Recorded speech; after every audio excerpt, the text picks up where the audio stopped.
La Casa de la Seda, l'única seu gremial barcelonina oberta al públic, torna a ser visitable després de l'aturada provocada pel confinament. Reobre amb totes les garanties sanitàries.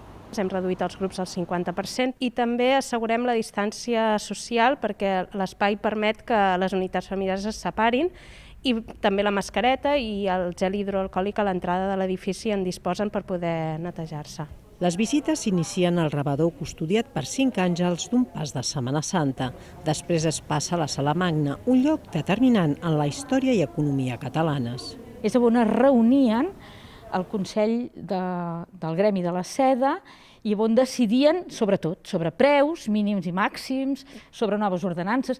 També cada gremi era com una mútua, no? Llavors, si algú li havia passat algun mal moment, doncs què havien de fer amb aquesta persona, amb una altra, si hi havia alguna sanció.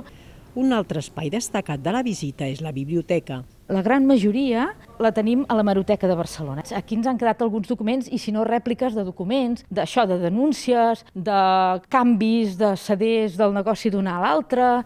El recorregut també ens porta al despatx privat del president actual del gremi i a 2 sales de reunions. Les visites a la Casa de la Seda duren uns 50 minuts i s'organitzen sota demanda, els dissabtes a les 11 del matí en castellà i anglès i a les 12 en català.